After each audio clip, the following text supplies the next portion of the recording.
can't decide on a colour. We could do red, or we could go for pinkish, but I feel like we've already done pink. We could do green. I actually quite like the red. Yeah, let's do that. Hi everyone, my name is Amber. Welcome back to my channel. This is my February wrap up. So in February I tried to read 28 books in 28 days, and because of some unforeseen and sort of foreseen circumstances, I didn't make it. I'm a teeny tiny bit upset with myself because I did make it to 25, and as I am recording this I'm about to go into my reading sprints and I'm going to hopefully finish off a couple more books, but I don't have any other time to record this week, so I need to record now when I am at 25 and a half books. So I'm going to go through them all in order. I'm going to group any series that I read together because that just makes sense. I don't want this video to be super long, and I also have to start sprinting in 16 minutes. So we'll see if I have to interrupt this video halfway through to introduce myself to the stream and then get back to it. Oh, before I begin, I also wanted to say why I didn't get to 28. So like I said, some things happened. I was promoted at work. I am now production manager, which is a career path I've been kind of aiming or veering towards the last 8 years. I'm very pleased with myself. It did come with a pay rise, which is very exciting. It means I'm going to be able to pay for my porch now, just adult things, and hopefully buy myself some more books at some point, but I've held off so far on treating myself to new books. I'm very pleased with that. So yeah, it's for a department that I really like and care about, but then some other things are happening at work as well, which I think I can talk about publicly, but I don't really want to, just for the privacy of all of those involved. I don't think it's really right for me to talk about it here on BookTube until it's all over and done with, but that is taking up a lot of my energy. So basically I knew that this stuff was happening in my run-up to interviewing and accepting the role of production manager, and now I am actively involved in this stuff that has been happening or building up.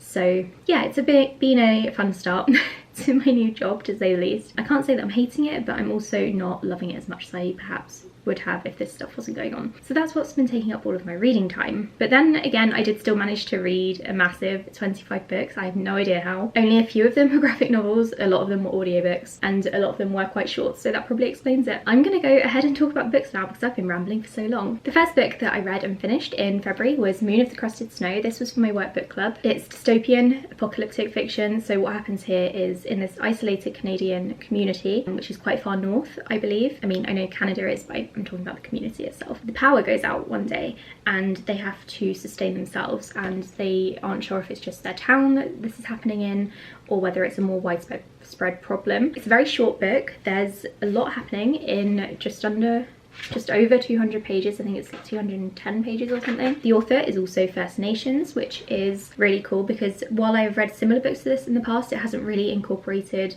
First Nations culture and history in a way that this one has. Having read This Place, a graphic novel about First Nations culture and history and mythology and stuff, I did catch a few things that I probably wouldn't have caught if I hadn't already read that in this book. I thought that was really, really cool. The shout outs and subtle hints and things to certain legends were fantastic, and in the end it wasn't maybe so subtle.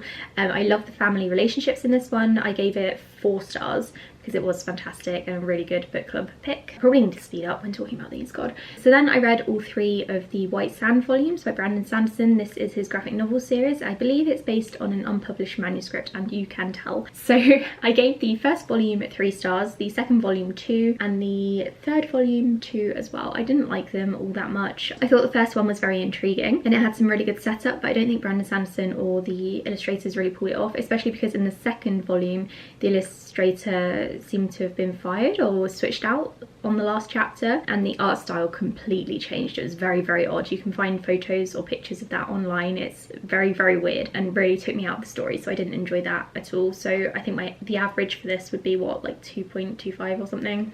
2.4. It wasn't good. It's a fantasy series, by the way. I don't really know if you need to know that. Then I read Pines, which is a thriller book, kind of like a sci-fi mystery thriller like Blake Crouch's other books are. I gave this one 3.5 stars. So this one is about a guy who wakes up without a memory. He's been in a car accident and he has woken up in this weird little town in, I believe, Idaho, and weird things start happening. The residents there are very, very strange, and he keeps getting little glimpses of his memory back. Some parts of it are a bit confusing for the reader. I found the middle to be a bit draggy, not in necessarily a bad way, but compared to the beginning where you're kind of discovering things with the main character and the end where everything is revealed, the middle doesn't really hook you as much. But I am very intrigued to see where this series goes because the twists at the end were not what I was expecting. Not necessarily the best twists, I don't think, but very, very intriguing, and this is the first part of a trilogy, so I'm looking forward to carrying on with that eventually. I then read An Ice Cold Grave and Grave Secret by Charlene Harris. I've been working my way through my reread of the series so I can read the last book, which was Grave Secret. This is the third book. I gave this one 3 stars. This series is basically about a girl called Harper Connolly, who I believe is like 26, 27, and she can find dead bodies because she was once struck by lightning. As the series has gone on, it's become less and less about that and more about the romance with her technically stepbrother. That's kind of more the focus of this third and fourth book, as well as the relationships with Harper's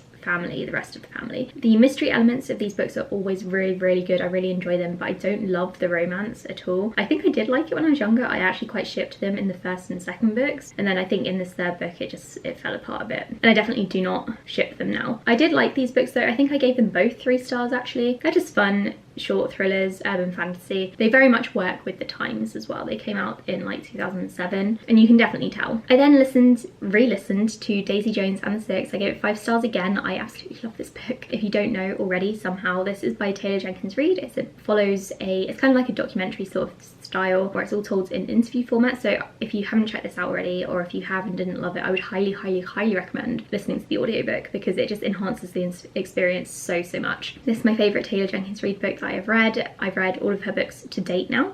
If you would like to check out my video on that experience, then I'll leave a link up above. But I love this one and I can't recommend it enough. It's fantastic. I listened to it with my boyfriend. I teared up, he teared up. It was a really, really good reading experience. I then read The Complete Mouse. So this is technically 2 books in one. Obviously, I say obviously, you might not know, this book was banned in a couple of states in the US, and there was this whole uproar about it, and because I had been meaning to pick this book up for absolute years, it came out in like the 80s and 90s I think, I used that as an excuse to go ahead and buy it with my partner as well because he's been interested in it too, and we've almost picked it up so many times in the bookshop, and we have. So this follows the story of the main characters, not the main characters, this follows the story of the main, why can't I say this? This follows the story of the author's parents. They were living in Poland at the time of the Nazi invasion. It follows their story and how it affected them. They don't necessarily go to a concentration camp right away because things kind of built up to that, and I think this is a very, very interesting book. I gave this one 4 stars. It's not an all-time favourite because I don't love the art style, to be honest. It feels very crowded and clunky and busy, and it's also not in colour, it's in black and white, which is probably because it was published in the 80s and 90s, and you know, printing colourful graphic novels wasn't as popular then. So while I did love it, and I think it packs a real punch, it wasn't exactly an all-time favourite and it wasn't perfect, so I didn't give it 5 stars, but I did give it 4. And I particularly loved getting to know the author's father, who was still alive when the author started drawing and writing this, and seeing how the father was kind of living in the US after having lived through World War II. It was very, very interesting. I loved it, would highly recommend reading it. I then listened to Razorblade Tears, which I gave 4 stars. This is a crime story. It follows 2 fathers whose sons were married. They were quite obviously gay into men, and those sons were murdered. And so the 2 fathers, who both have criminal records, kind of go on the hunt for vengeance. Basically, it's basically a story about revenge and vengeance. I really, really enjoyed it. It was really, really dark. I haven't actually put a page count here, which is really annoying. I've just realised. I'll have to do that in a second. Yeah, it was very, very dark. The narration of this one, again, this is one that I recommend that you listen to on audio because the narrator did a fantastic job. I loved it. And again, this is not an all-time favourite, but I think if I reread it in physical format, it might be, because I think I would be imagining the narrator's voice in my head as I was reading. I think it would be a really good experience. I really, really enjoyed this one. I really came to care for the 2 guys, the 2 fathers, even though they're not necessarily guys that you want to root for in real life. In fiction, I think you really, really do. Then my first terrible read of the month, I think, apart from White Sand Volume 2, was The Thursday Murder Club, which I gave 1 star.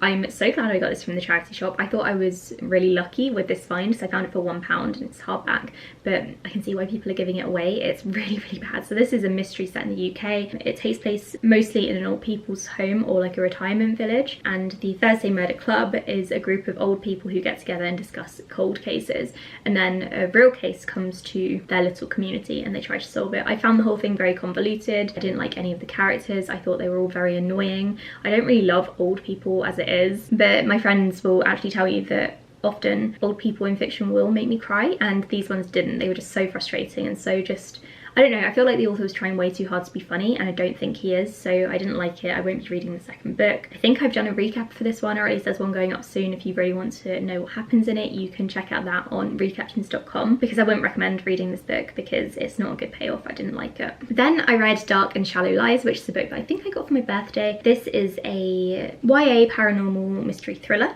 set in Louisiana in the South, like the deep South. It's very swampy.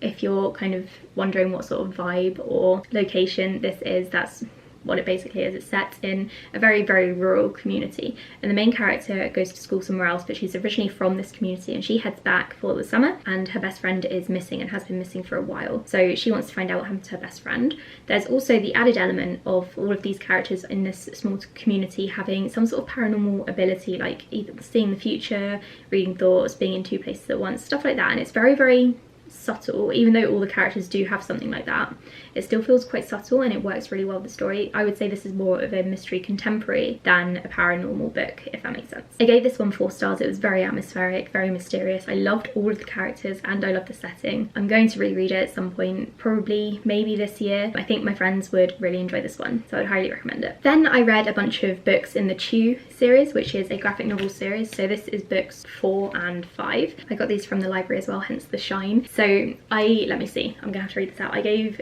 the first volume 4 stars, second volume 4 stars, third volume 3.5 stars, fourth volume 3 stars, and fifth volume 3 stars. So it's a good series. It started off really, really strong and then got kind of repetitive. I think it's partly because I've read it so close together. So basically what this is about is, I don't really know what genre it is. I would say like mostly crime, but also a little bit sort of sci-fi-y. So the main character, he eats things and he can see the history of that food that he has eaten, which makes him a really good detective for homicides, because that means that he can like lick a little bit of blood and see what happened. And then the story gets weirder and weirder from there. That's all I really want to say. It's a very short series of graphic novels, obviously. I think there are 10 of them all together, and I do hope that they improve from here. I feel like maybe this is just a bad midway point. I do find them very amusing at times and very interesting as well. It's quite creative what the authors and illustrators are doing. I don't love the way that female characters are depicted. I think it's absolutely awful. I don't like the way that they are written. I don't like the way that they are drawn either. A lot of them have very like tiny razor thin waists and then very, very big busts. I think it's ridiculous. It just looks so stupid on the page. I don't know if I can find you an example very quickly, so I'm not going to do that, but if you're interested you can look it up. So yeah, overall I will be continuing this series. I'll probably be borrowing the books. I'm glad I only bought the first one. I'm now currently in the middle of my reading sprint, so this is super awkward and also hilarious. I don't know how people do this, but somehow they do. So we're going to carry on with this wrap up as though nothing is happening. I'm not going to look to my left where a bunch of people are talking. The next book that I read was Certain Dark Things by Sylvia Moreno Garcia. This one I gave 3.5 stars. It's an urban fantasy book set in Mexico. I really enjoyed this one. It was very atmospheric. The only thing I didn't love were the characters. I don't think they really stood out all that much. Are you getting something from in here? Yeah, I can't figure out what my water bottle's on. This one. Oh, I want this one. Oh, okay. I've had an interruption, I can't remember what I was saying. Basically this book was good, 3.5 stars. Vampires, very fun urban fantasy setting, some different types of vampires than what we're used to as well, so that was really cool and fun, and that's all I really have to say about it. And then I read Empress and Naya via audio because this was kind of free as part of my Audible subscription. I gave this one 5 stars. I loved it. So this is YA, and I would say it feels very young YA. It's about a young girl called Empress who joins a new school and becomes, it's like a rich boarding school, and she is very poor. She becomes friends with one of the rich teenagers called Naya, who takes her home and sort of like adopts her because Empress doesn't have the best home life. It's just really adorable. It's a really good story about friendship. It's super short as well. It was only 2 hours long, I think, which was very, very short for an audiobook, but I really, really enjoyed it. This was also by the author of Queenie, which I loved as well, so I'm really pleased that I read this one. It made me cry. I loved it. Next I read Know My Name by Chanel Miller, which is a non-fiction book. I listened to this one as an audiobook, and I also read it as a physical book, but mostly I listened to it on audio, and it's also narrated by Chanel Miller herself as well. I gave this one 5 stars. It was absolutely incredible. Cannot recommend it highly enough. So this is a woman who became basically famous because she was sexually assaulted by a star athlete from Stanford called Brock Turner. Her case was heavily publicized by the media, and she kind of broke her anonymity in order to kind of help out other women really and tell her own story. It's very inspiring. I'm so impressed and proud of Chanel Miller. I think she's absolutely fantastic. I'm really, really inspired basically by her. I really admire what she is trying to do here, and I love this book. It's one of my favourite books of the year. Like I said, I gave it 5 stars. Next, I read Fury by Elizabeth Miles. This was kind of an impulse read because my partner picked it up off my bookshelf. I've owned this for about 12 years now. It's basically set in a small town. Some girls are enacting revenge, and I didn't really get much out of this story. I didn't love it. I gave this one 3 stars. It wasn't terrible. I read it in just a few hours. It was a very, very speedy read, but it was very young and old school YA, I would say. I was going to read this as part of my project, but I didn't in the end. I don't think it would hold up now. It tries to tackle suicide a little bit, but it doesn't do it very well. I don't really think it's the best book to tackle such a thing, and the characters were very bland and I didn't love them, so I gave it 3. It was alright. Won't be reading it again. I will be unhauling it in the future. I then listened to A Rivet in Darkness, which was a memoir by a man who escaped North Korea.